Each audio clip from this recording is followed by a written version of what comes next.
L'injustice appelle la révolte, le contournement des lois. C'est un environnement instable qui conduit au chaos, disait DJ Cour, consultant en management. Bonjour et bienvenue mesdames et messieurs dans votre nouvelle émission Regard sur l'actualité. Regard sur l'actualité est une tribune d'échange et d'analyse des questions d'actualité du pays. Aujourd'hui, comme vous le savez, l'actualité politique au Mali est marquée par le rebondissement dans l'affaire de l'achat de l'avion présidentiel et des équipements militaires. Autre actualité du jour également, c'est la fuite des sujets et le boycott du BAC par la synergie des enseignants grévistes. Et le troisième sujet d'actualité phare de la semaine, c'est la rencontre du Premier ministre Dr Choguel Kokala Maïga et la classe politique malienne. Ce sont entre autres sujets que nous allons discuter avec nos invités ici présents. Monsieur Oumar Kone, bonjour. Bonjour, monsieur Sylvain. Monsieur Oumar Kone, vous êtes consultant en communication marketing. Ouais. Merci d'avoir répondu à notre invitation. C'est à moi de vous remercier. Okay. Le second invité, c'est monsieur Ousmane Sankaré. Ousmane Sankaré, bonjour. Bonjour. Vous êtes juriste de formation. Merci d'avoir répondu à notre invitation. Merci à vous de m'avoir invité. Comme je vous disais tantôt, l'actualité de notre pays est marquée par le rebondissement dans l'affaire de l'achat de l'avion présidentiel et des équipements militaires. Et la première question, je m'en vais m'adresser à Oumar Kone, consultant en marketing communication. Monsieur Oumar Kone, il y a depuis 2014, sous le régime Ibrahim Boubacar Keïta, il y avait l'achat de l'avion présidentiel. Et certains disaient 20 millions, d'autres 19 millions. Cette affaire aujourd'hui était au centre des polémiques et ça avait donné à la justice de conduire l'affaire. Aujourd'hui, il y a eu le rebondissement, notamment avec la mise sous mandat de dépôt de l'ancien ministre de la Défense, le Premier ministre également, Soumelou Maïga, et Mme Bouare Fili Sissoko, qui était à l'époque l'ancien ministre de l'économie et des finances. Quel regard portez-vous sur cette affaire? Je vous remercie, M. Sylvain. Je vous salue d'avoir me donné la parole. Je salue également vos téléspectateurs qui me suivent sur l'Internet. Voilà, bon, maintenant, je pense qu'il faut aussi attendre, il faut s'attendre à ça parce que l'affaire en train de tourner depuis 2014. Je me rappelle à l'époque, quand l'opposition a réclamé l'enquête dans cette affaire, le président même lui disait que son palais n'était pas le tribunal. Au moment, c'est coïncidé avec l'arrivée d'Ebola au Mali. Voilà, donc depuis lors, tout le monde a dit ce qu'il pouvait dire jusqu'à ce que, à l'époque, le Premier ministre Moussa Mara s'est retrouvé devant les députés. Au Parlement, il a dit beaucoup de choses dans cette affaire. Après, il y a eu un moment où le ministre Malik Koulibaly était venu. Ils ont essayé de relancer l'affaire. Tout de suite, ils ont stoppé l'affaire. Donc, moi, je pense que ce sont des conséquences. Aujourd'hui, ce que nous vivons, ce sont des conséquences. Les conséquences de la mauvaise gouvernance, les conséquences de la non-indépendance de la justice malienne. Parce que l'affaire a été bien conduite, jusqu'à ce qu'il y ait des mandats de dépôt. C'était à l'époque l'ancien ministre de la Communication, Mamadou Kamara, M. Mamadou Kamara a été mis sous mandat de dépôt. Et après, il a été libéré. Donc, depuis lors, on devrait s'attendre qu'il y a quelque chose. Sinon, ça n'allait pas mieux. Bon, maintenant, aujourd'hui, les gens parlent de la violation des textes, la violation du procédure plutôt.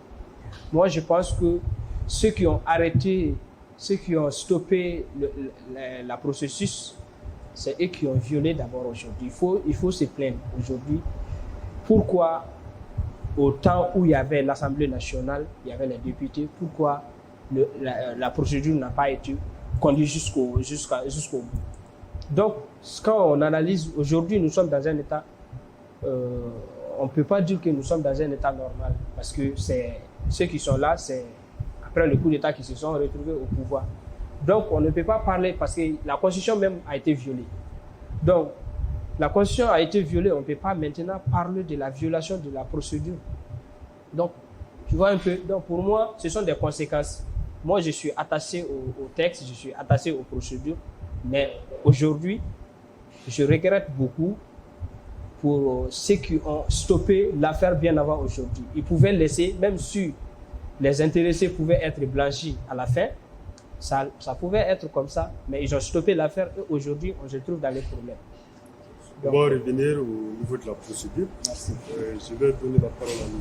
Ousmane Sankaré, juriste. M. Ousmane Sankaré, l'autre jour, Soumaïla Boubaye-Maïga était l'invité du grand jury du Renouveau TV. Il s'est targué d'être blanchi de l'affaire. Est-ce qu'il n'a pas parlé de tout? C'est ce qui a fait que la justice est revenue à ses pouces. Effectivement, il faut soulever. Mais avant de répondre à cette question, permettez-moi de vous remercier pour l'initiative que vous avez eue de faire cette émission Regard sur l'actualité et aussi saluer les téléspectateurs de Mali Post TV. Donc, effectivement, la sortie de Soumaïla Boubaye-Maïga n'a pas joué en sa faveur. Parce que effectivement, c'était un dossier dont s'est saisi la Cour suprême. Donc, au moment où ils étaient là en train de faire leur enquête, donc pour lui, c'était déjà un dossier qui était clos. Donc, je pense que ça l'a desservi parce que quelques jours après, le procureur général près de la Cour suprême est sorti avec un flash spécial à la télévision nationale pour dire que la procédure est toujours en cours et que les auteurs de ces faits reprochés seront traduits devant la justice. Et tout récemment, le jury tout près, il a été convoqué à la Cour suprême au cours de son interrogatoire. Après l'interrogatoire, le procureur près de la Cour suprême a décerné un mandat de dépôt contre lui. Donc, je pense que l'affaire est loin d'être clos. Maintenant, ce qui fait un peu le débat, c'est la procédure. Vous dites que vous allez revenir après avec. Donc, je vais laisser cette question. Quand vous allez poser cette question, je vais revenir sur cette question. L'affaire avait été classée sans suite sous IPK. Oui. Est-ce qu'aujourd'hui, on n'assiste pas à une justice de vainqueur? Bon, certains peuvent penser que c'est une justice de vainqueur. Mais moi, je pense que quand on veut rendre justice, et surtout quand un pays veut aller sous la base de la refondation, il y a de ces dossiers qu'il faut traiter. Même si c'est des dossiers qui ont été mis à côté, parce que c'est des dossiers qui ont été mis à côté, parce que quand on ouvre un dossier, c'est évidemment pour traquer, c'est les auteurs. Donc, on ne peut pas classer ça sans suite. Et même si on classe sans suite, c'est possible de classer sans suite quand on n'a pas assez d'éléments. Et de réouvrir le dossier, quand on a des nouveaux éléments, eh bien, on peut réouvrir le dossier. Maintenant, tout dépendra de ce que le procureur a contre Soumaïla Boubaye et contre Madame la ministre. Okay. Monsieur Koné, il y a tantôt Soumaïla Boubaye-Maïga était un mystérieux, mais certains disent qu'il est intouchable. Est-ce qu'aujourd'hui nous assistons à la fin du mythe Soumaïla Boubaye-Maïga?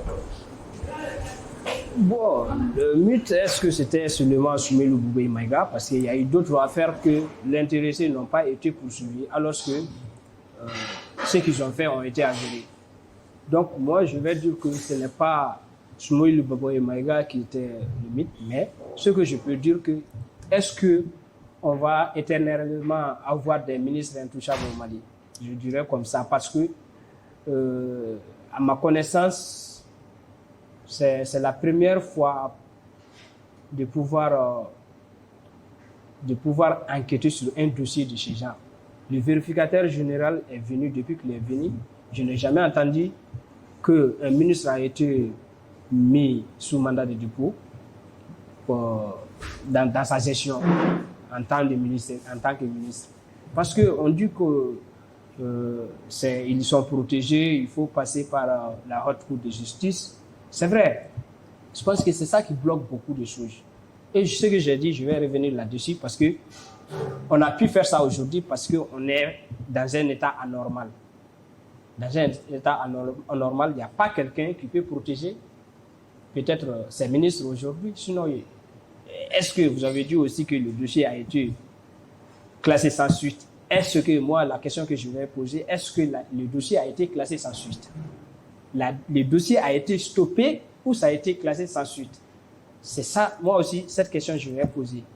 Parce que ce qui a été fait, tout le monde était au courant. Il y a eu des preuves, la contradiction même au haut niveau de l'État, au sommet de l'État, on a constaté ça, jusqu'à ce que le Premier ministre même est allé faire ses interventions devant les parlements. Maintenant, est-ce qu'il y a un ministre intouchable au Mali? Je vais revenir là-dessus. On veut que ça soit la fin. Si c'est un mythe, on veut que ça soit la fin. Parce que ça aussi, c'est le système. Il faut qu'on soit patriote. Patriote comment? Si on dit qu'on ne peut pas arrêter un ministre tant qu'on ne passe pas par l'Assemblée nationale, pour que l'Assemblée nationale autorise la Haute Cour de justice, il faut que ceux qui sont élus dans l'Assemblée nationale ne regardent pas « je viens de tel parti ou de telle coloration ». Ça concerne M. Sylvé ou bien ça concerne telle personne, moi je vais voter contre. Il faut que ça s'arrête. C'est eux qui nous ont mis dans ce problème-là aujourd'hui et c'est eux qui ont mis M. Soumaïla Boubèye Maïga dans cette situation-là aujourd'hui. Ils pouvaient accepter. Parce que l'Assemblée nationale a été saisie par l'opposition. À l'époque, le père son âme, M. Soumaïla Cissé, avait fait une requête auprès de l'Assemblée nationale pour cette situation. Mais la majorité était de l'autre côté. C'est la majorité qui a bloqué. Bon, si la majorité a bloqué, aujourd'hui, M. Soumaïla Boubèye Maïga est en difficulté. C'est la faute à qui? C'est la faute aux députés qui ont voté contre. S'ils pouvaient voter, s'il est blanchi, est-ce qu'on allait parler de ça aujourd'hui? Le dossier était aussi classé comme ça, sans suite. Oui, Soumaïla Boubèye Maïga était ministre de la République. Oui. Conformément à la procédure, il devrait être entendu par la Haute Cour de justice. Bien sûr. Aujourd'hui, la Haute Cour de justice n'existe plus parce que nous sommes dans un régime d'exception. Exactement. Est-ce que ce n'est pas une manière de régler des comptes? Bon, et régler des comptes, je dirais pas. Moi, je ne vais pas interpréter comme ça. Parce que depuis bien avant l'effondrement du régime Ibeka, je pense que c'était M. Sorel Kokala Maïga, qui était un compagnon de Soumaïla Cissé. Il a toujours dit qu'il faut la refondation de l'État. Il faut arrêter ceux qui ont pillé l'État. Il a toujours chanté ça. Donc, aujourd'hui, peut-être la procédure a été contournée. Moi, je dirais même qu'il n'y a pas de procédure que ça, parce que ceux qui sont au pouvoir, ils sont venus par la force. On ne les a pas choisis. Ils ont fait 2 coups d'État en 9 mois. Donc, depuis lors, tu dois te rendre compte que c'est pas toutes les règles sont respectées aujourd'hui. On respecte ce qu'on veut. On ne respecte pas ce qu'on... C'est comme ça, quoi. Ça veut dire que le pays est en train de se gérer comme ça. Donc, maintenant, cette situation, moi, ce qui est bon dedans, c'est que toujours, ils ont la présomption d'innocence. On souhaiterait que la justice continue son travail jusqu'à ce que leur blanchissement ou bien qu'ils soient condamnés. Sinon, les procédures autres, là, moi, je pense que ça va nous faire perdre du temps. Okay. Je vais vous revenir. Monsieur Ousmane Sankaré, le premier parquet général auprès de la Cour suprême, M. Mohamed Chérif, parle de l'instrumentalisation de la justice. Ils disent qu'ils n'ont pas été associés. Ils ont appris sur les réseaux sociaux cette affaire. Quel commentaire faites-vous des propos de M.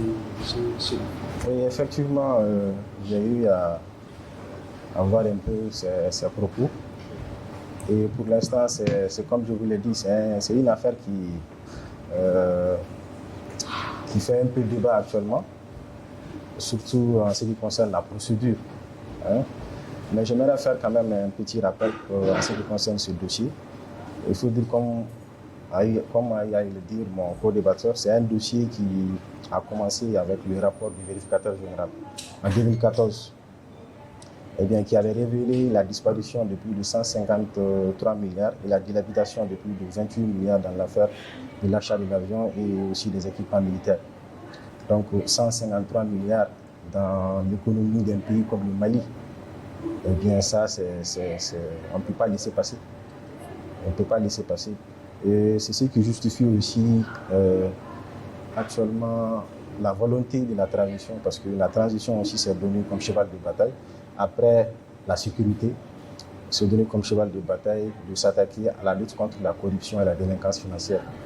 Et il faut aussi saluer la justice qui aujourd'hui est en train de bien faire son travail, même si on ne veut pas aussi que la justice, en faisant son travail aussi, aille faire des victimes. Bien sûr, on veut que ça se fasse sur la base de la vérité.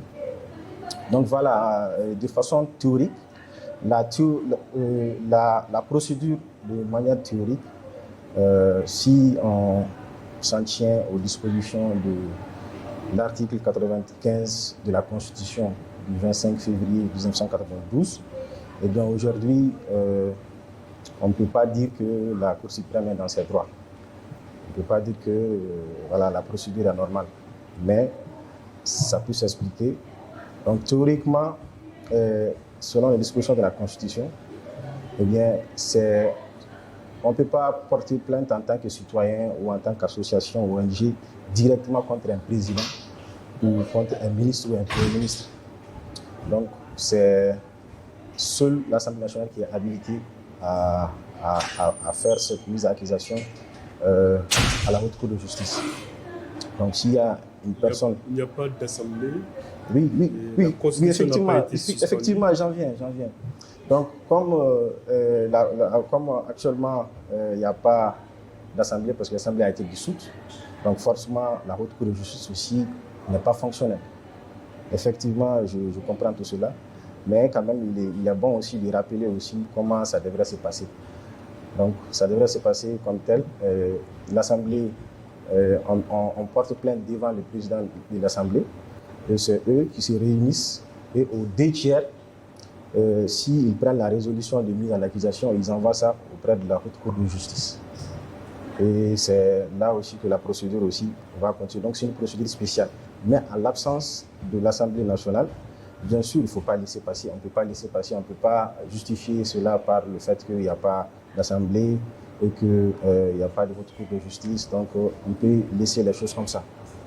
Donc ce que le procureur même général de la Cour suprême a motivé par son acte, c'est le fait qu'on est dans un régime d'exception, que c'est la transition, et qu'en l'absence d'une juridiction spécialisée qu'est la Haute Cour de justice, il faudrait évidemment juger.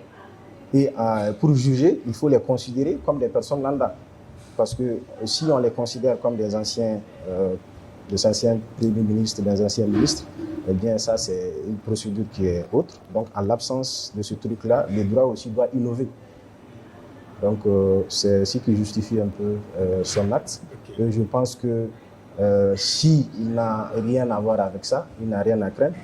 Et il faudrait quand même que justice soit faite. Il ne faut pas être trop collé au texte, parce que là, nous avons vraiment besoin de refondation. Et qui parle de refondation parle bien sûr de la lutte contre l'impunité. Et ça, aujourd'hui, il faudrait encourager cela. S'il n'est pas coupable, il sera relâché. Et s'il est coupable, lui et ses complices, ce qu'il y a à faire sera fait. C'est un peu ça. Ok. L'autre sujet, le second sujet de ce jour, c'est la fuite du sujet et le boycott par la synergie. Monsieur Koné, quel commentaire faites-vous de l'organisation des examens de cette année, notamment qui a été organisé en l'absence du corps enseignant, comme on peut dire ça? Parce que la synergie est partie en grève, boycotter l'examen. Le Premier ministre, quand même, a voulu organiser les examens sans eux. D'accord, c'est ce que j'ai dit, c'est toujours des conséquences. Les conséquences de la mauvaise gestion, de la mauvaise gouvernance. Je vais commencer d'abord avant l'organisation des examens. C'est pourquoi le corps enseignant ont boycotté l'examen. C'est parce qu'ils revendiquent quelque chose. Quelque chose déjà proposé par l'ancien régime et qui eux-mêmes savaient que c'était impossible de réaliser. Donc, tu vois, mais juste pour des questions d'électorat, ils ont quand même proposé ça aux enseignants. Aujourd'hui, ça pose problème. Donc, ce sont des conséquences. Bon, maintenant, ce qui me tourne dans tout ça, c'est ce que j'ai l'habitude de dire. Avant, quand on entend grève seulement, c'est les étudiants, ou bien c'est les élèves et étudiants. Mais aujourd'hui, on entend grève, on n'entend jamais que les étudiants qui sont en grève. C'est eux-mêmes qui demandent maintenant, venez nous étudier. Mais cela veut dire que le patriotisme a fui le Mali. Sinon, moi je me rappelle quand on était au lycée, nous, ça a commencé par nous. Il y a les secrétaires généraux des universités qui sont venus au niveau de notre lycée, au lycée Bouyagui Fadiga. Ils ont dit maintenant, vous savez ce qu'on va faire. Maintenant, on va revendiquer étant en classe. Revendiquer étant en classe. J'ai dit, ah, mais ça c'est du nouveau, hein. Revendiquer étant en classe. Donc, tu vois un peu, donc, pourquoi ces professeurs ne peuvent pas revendiquer étant en classe. Mais toujours aller en grève, les enfants ne vont pas à l'école. Mais le Premier ministre, on lui félicite pour ça, hein, parce qu'il a bien fait. Mais il y a des enfants qui sont là depuis combien d'années, ils ne progressent pas. Chaque année, ils sont dans les mêmes classes, sauf ceux qui sont dans les privés. Donc pour moi, le boycott, ils ne devraient pas boycotter. Bon, maintenant, la fuite des bacs, je pense que ça c'est courant, mais surtout aujourd'hui avec les réseaux sociaux, c'est faisable. Mais les coupables, je pense que l'enquête a pu arrêter certaines personnes. C'est maintenant, c'est de faire pour minimiser. Sinon, je pense que ça c'est chaque année, quoi. Les bacs, les sujets font des fuites. Mais maintenant, avec les réseaux sociaux, bon, moi je pense que c'est ça qui a fait que c'est beaucoup propagé. Voilà, donc, sinon, ce que le Premier ministre a fait vraiment, pour moi, c'est une très bonne chose. Il fallait obligatoirement sauver l'année avec ou sans ces enseignants grévistes. Et ce n'est pas normal que c'est nos enfants qui demandent maintenant de venir nous étudier alors qu'ils sont payés par l'État. Avant, je pense que les gens optent pour l'enseignement, c'est par amour. Et c'est le problème du Mali d'aujourd'hui parce que tout ce qu'on fait maintenant, on veut gagner dedans, on veut gagner beaucoup. Pas ce qu'on a, on veut gagner de plus. Donc je pense que l'enseignement c'est ça. Sinon il y a des opérateurs économiques. Si tu ne veux pas enseigner, tu veux gagner beaucoup d'argent, il faut aller faire des business. Okay. Qu'ils m'excusent, mais en réalité c'est ça quoi. Quand tu viens dans l'enseignement, ce que l'État te propose ça. Ce qui est quand même difficile, c'est de te proposer quelque chose et de ne pas pouvoir te donner ça. Ça, c'est pas bon. Mais quand tu cherches là, il faut chercher. Ce n'est pas condamné aussi de chercher, mais chercher en restant en classe, parce que c'est à cause de ça que tu as été recruté. Ok, merci beaucoup. Merci. Monsieur Ousmane Sangaré, est-ce que les enseignants ont-ils le droit de sacrifier l'année scolaire des intérêts personnels? Bien sûr que non. Bien sûr que non, parce que, comme on lui dit, ta liberté s'arrête là où commence celle de l'autre. Surtout, très récemment, ceux qui ont voulu entreprendre à savoir fermer les écoles. Et bien ça, c'est carrément illégal. On ne peut pas fermer l'école pour des intérêts aujourd'hui. Je ne suis pas contre les enseignants, hein, mais je pense qu'aujourd'hui, ils sont en train de politiser leur combat. Ils sont en train de se radicaliser en politisant un peu leur combat parce que le gouvernement les a approchés pour expliquer qu'on est dans une situation exceptionnelle et que ce n'est pas parce qu'ils ne veulent pas leur donner ce qu'ils cherchent, mais parce qu'ils sont dans l'impossibilité de le faire. Et je pense que ça, ils doivent le comprendre. Et aujourd'hui, tout le monde doit faire des sacrifices. Quand on veut refonder un État, tout le monde a des sacrifices à faire. Et aujourd'hui, ce serait leur sacrifice que de laisser passer un peu vers l'article 39, surtout que le Premier ministre a fait une bonne proposition, à savoir harmoniser la grille pour tout le monde, parce que ça évite de l'injustice aussi. Parce qu'au départ, c'est ce que les enseignants cherchaient. Ils cherchaient à ce qu'on harmonisait la grille. Et maintenant que la grille a été harmonisée, étant donné qu'eux, ils ont eu leur article 39, eh bien, ils ne veulent pas revenir à l'harmonisation. Et ça aussi, c'est faire de l'injustice pour combattre une autre injustice. Et ça ne peut pas passer. Donc, en ce qui concerne aussi la fuite des sujets, je pense que ça, c'est un problème chez nous, c'est un grand problème parce que ça n'a pas commencé aujourd'hui. Mais comment gérer cette Oui, comment gérer ce problème? Ce problème, en réalité, c'est un problème mental. C'est dans la mentalité aujourd'hui qu'il faut gérer ce problème-là. Parce que même les parents d'élèves, parce que tout le monde est impliqué, moi je ne veux pas citer de nom, mais je dis que tout le monde est impliqué. C'est au Mali que vous verrez qu'à la veille du bac, il y a des candidats qui se promènent à 2h du matin, 3h du matin pour aller chercher des sujets, comme si c'était des choses qui étaient commercialisées. Et les parents aussi sont là à tout faire pour avoir les sujets, à même payer de l'argent pour avoir les sujets et donner à leur enfant, pensant que ça va arranger leur enfant. Mais des gens comme ça, ils vont passer leur bac, ils vont peut-être l'avoir, mais une fois sur le marché de l'emploi où ils doivent prouver leurs compétences, mais ça ne va pas marcher. Donc, c'est la mentalité qu'il faut changer par rapport à ça, sinon mettre en place, mettre les gens en prison, tout ça, bon, c'est vrai que ça fait peur, mais les Maliens aujourd'hui n'ont plus peur de la prison. Donc, il faudrait essayer de trouver d'autres moyens, d'autres mécanismes pour choisir ces fléaux.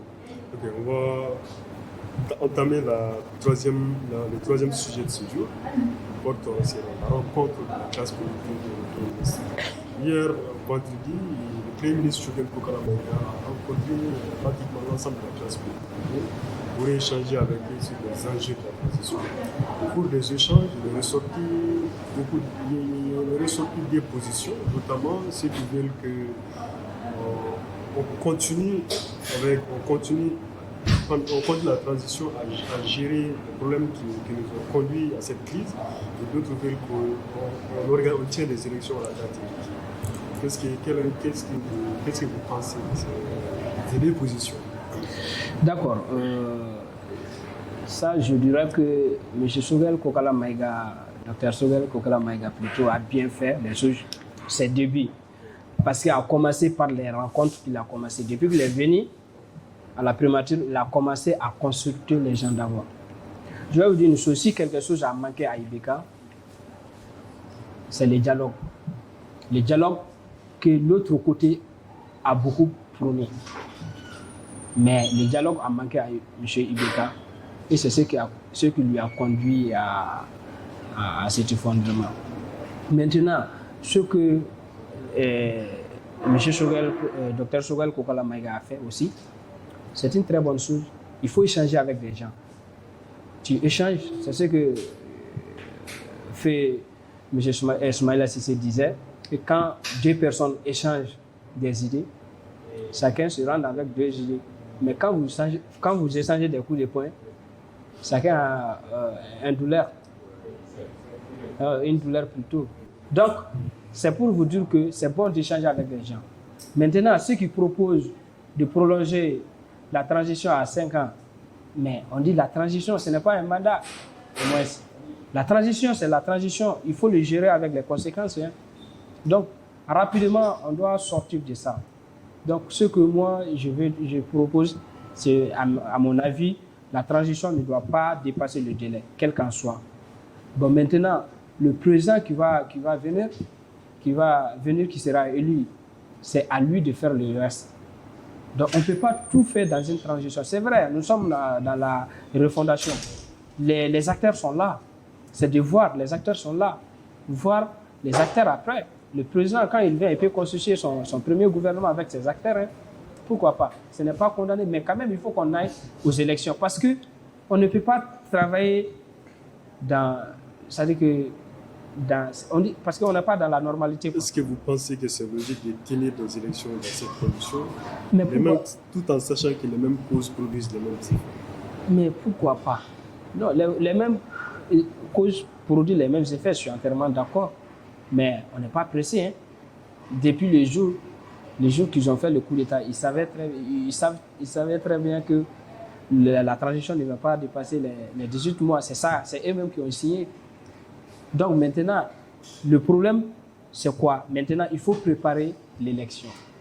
Il faut commencer à préparer l'élection Parce que c'est une transition, quoi. Donc, c'est pas, on n'est pas en temps normal, quoi. Que tu vas, non, je vais faire ça, quand je termine, je reviens à ça. Non, c'est pas ça. On dit que tu es en transition, il faut préparer l'élection. Le président et poser des jalons pour la refondation. La refondation, les acteurs, c'est ce que j'ai dit, les acteurs sont là. Donc, après l'élection du nouveau président, on va voir ce qui va se passer après. Ok. Voilà. Monsieur Ousmane Sankaré, hier, la classe politique était en échange avec le Premier ministre par rapport aux enjeux de la transition. Il y a des positions qui divergent. Est-ce que vous pensez aujourd'hui que si on organise des élections à la date indiquée, est-ce que techniquement on ne va pas se retrouver dans une autre crise? Parce que les mêmes causes produisent les mêmes effets et nous sommes plus de 20 millions de Maliens. Il n'y a que 8 millions qui sont inscrits sur la liste. Ce nombre même ne vaut pas. Que faut-il faire pour que nous ayons une élection transparente sans pourtant qu'il y ait des contestations? Effectivement, merci pour la question, parce que c'est une question qui est très importante aujourd'hui dans la vie même de notre pays, parce que notre avenir en dépend. Effectivement aussi, il faut signaler que c'est un acte salutaire de la part du Premier ministre que de se réunir avec les partis politiques, essayer de trouver un consensus, s'entendre sur quelque chose. En ce qui concerne l'organisation des élections à la date indiquée, moi je dis qu'aujourd'hui, de bonne foi, personne ne peut dire qu'on peut organiser les élections de façon libre, crédible et transparente.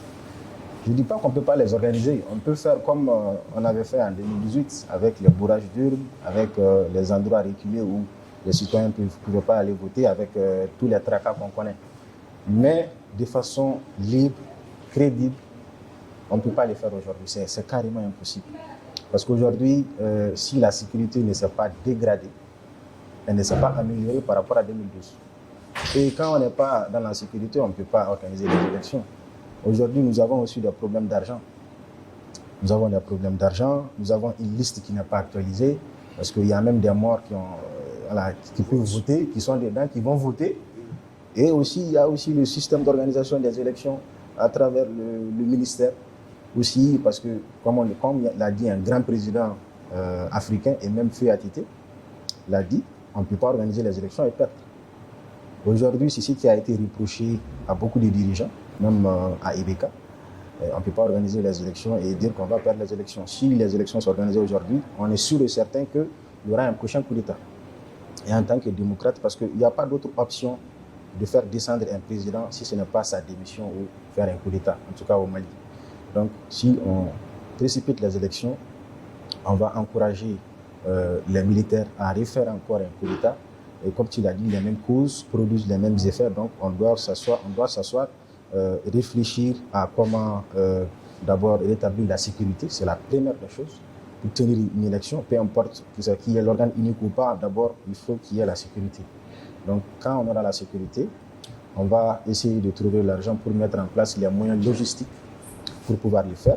Actualiser le fichier de façon convenable pour que ceux qui doivent voter votent, ceux qui ne doivent plus voter, les morts et que ceux-ci-là ne votent plus. Donc voilà un peu, en tout cas, je pense que de bonne foi, il est carrément impossible d'organiser les élections à cette date. Il faut juste un petit truc, il faut aussi éviter les combats subjectifs. Parce qu'aujourd'hui, les gens disent que les gens de la transition, ils veulent coûte que coûte continuer la transition pour pouvoir profiter des biens de la transition. Je pense que ce n'est pas à ce niveau qu'il faut regarder. Il faut regarder que ce n'est pas possible de façon objective de le faire. Et même si ce n'est pas eux qui vont continuer la transition, on se mettra d'accord. S'il faut changer les gens qui sont dans la transition, on se mettra d'accord. Mais quand même, la question de tenir les élections, c'est impossible. À mon avis, c'est impossible. Okay. Monsieur Koné, Choguel Kokala disait qu'ils n'ont dit à personne qu'ils ne vont pas, ils vont aller au-delà de là. Ils sont en train de travailler. Mais il y a des assises. Le problème qui se pose aujourd'hui, c'est les assises de la refondation. Il y a des gens qui disent que ça n'est pas nécessaire, il y a plusieurs dialogues. Il y a eu le dialogue national inclusif. Il y a également la conférence d'entente nationale. Est-ce que ce ne serait pas une perte de temps et de budget qui pourrait servir à autre chose? Qu'est-ce que vous pensez de cette Bon, situation? aujourd'hui, quand même, ça serait difficile parce qu'avec la crise au nord, c'est pourquoi nous sommes pour, moi personnellement, je suis pour l'organisation des élections tout de suite. Parce que les assises, comme vous avez si bien dit, ça a des coûts, mais ça a des importances aussi. Ces importances, c'est le Premier ministre qui peut évaluer, mais moi, je ne veux pas qu'on dise que non, avec les assises, on a vu que ce n'est pas possible de faire les élections. C'est ce que je ne veux pas entendre. Parce qu'on ne peut pas rester comme ça, dans cette situation-là et tenir. La sécurité, qui peut nous assurer que dans 5 ans, qu'on aura la sécurité totale avec cette situation actuelle? Personne. Qui peut nous dire que dans 5 ans, qu'on pourra organiser des élections partout au Mali? C'est personne. Donc, les assises aussi, c'est la même chose, parce que les assises, on les fait avec tous les Maliens. Donc, en fait, ça doit se faire avec tous les Maliens. Okay. Mais ça va dépendre de leur chronogramme. Les assises, ça va prendre combien de temps? Combien de temps? C'est ça. Bon, ça ne veut pas dire aussi, quand on prépare les assises, il faut arrêter la préparation des élections. Non. Les fichiers, tout ces machins, on doit préparer. Depuis le jour qu'on a fait le coup d'État, on devrait se rendre compte qu'on doit organiser aussi les élections, parce qu'on n'est pas venu par les élections. Et que nous sommes au XXIe siècle, les gens, pour accéder au pouvoir, il y a des voies et moyens. Okay. C'est par circonstance qu'il y a eu le coup d'État, on est entièrement d'accord, mais il faut organiser les élections. Ok, nous sommes pratiquement au terme de l'émission. Monsieur Ousmane Sankaré, qu'est-ce que vous proposerez pour que les Maliens ne retombent pas dans la crise? Est-ce qu'il faudrait que la démocratie soit sauvée et qu'on retourne, qu'il n'y ait plus de coup d'État au Mali? Effectivement, bon, cette question aussi revient un peu aussi à ce qu'on avait dit précédemment. En tout cas, je vois que mon co-débatteur et moi ne sommes pas d'accord sur la question de l'organisation des élections. Ça, c'est normal. Parce que vraiment, pour moi, pour ne pas retomber dans cette situation encore, c'est de ne pas répéter dans la vie, quand tu commets une erreur, prends un recul, analyse la situation, quelle a été l'erreur que tu as commise, et avec ça, tu en tires des leçons. Et aujourd'hui, quand on s'assoit, on en tire des leçons, on voit que la principale cause, c'était l'organisation des élections dans des circonstances d'insécurité, avec des fichiers où ça ne va pas. Donc, concernant les assises aussi, je voulais dire un petit mot pour les assises. Je pense que ce n'est pas une perte de temps, parce que c'est un nouveau format que le Premier ministre a proposé. À la fin de ces assises, les décisions seront exécutoires pour le nouveau président. Donc, je pense que c'est une nouveauté qu'il faut vraiment prendre en compte. Et en plus, aujourd'hui, nous avons tiré plus de leçons que les anciennes assises et autres là. Donc, on peut apporter de meilleures solutions à travers les résolutions de cette assise. Donc, je terminerai par dire qu'il faudrait inviter quand même chaque parti, toujours, on ne finira jamais de le dire, de donner la priorité à la nation plutôt qu'à sa propre personne. Parce qu'aujourd'hui, vraiment, les combats qui se font aujourd'hui, là, c'est des combats politiques. Aujourd'hui, tout le monde est divisé, même les religieux, chacun défend son côté, il faut éviter cela. Nous sommes une nation. Et dans une nation, il faudrait se comprendre sur des choses, il faudrait se comprendre sur l'essentiel. L'essentiel aujourd'hui, c'est de sauver le Mali. Et pour sauver le Mali, il faut asseoir la sécurité dans tous les pays. Il faut qu'on discute, qu'on se fasse des concessions, parce que si tout le monde veut avoir ça et qu'il n'est pas prêt à renoncer à ça, on ne peut pas aller. Que tout le monde fasse des concessions, qu'on aille à l'essentiel et qu'on réforme notre pays, parce que l'histoire retiendra un peu tout ce qu'on est en train de faire, et que voilà, il faudrait vraiment être en bon terme avec l'histoire. Ok, merci beaucoup, voilà. Monsieur Ousmane Sankaré. Monsieur Oumar Koné, en mot de fin, qu'est-ce que vous direz aux acteurs politiques, à l'ensemble de la société malienne, comme conseil pour que le Mali ne tombe plus dans une nouvelle crise et que l'État soit refondé et que vraiment la démocratie marche comme c'est organisé? D'accord. Pour que le Mali ne soit pas retombé dans une nouvelle crise, moi je pense que rien n'est diabolique maintenant. Nous sommes au XXIe siècle.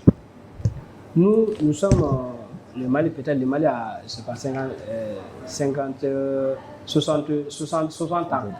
ans d'indépendance. Bientôt, on va entamer les 61 ans d'indépendance. Alors qu'il y a des ans, là, il y a des pays plutôt qui ont dépassé les 100 ans. Et ils ont eu à faire la démocratie bien avant nous. Mais il faut se référer. Il faut se référer. Il y a des pays qui ont été refondés, comme le Rwanda, par exemple. Il faut se référer. Il faut que le peuple soit responsable. Il faut que le peuple soit responsable.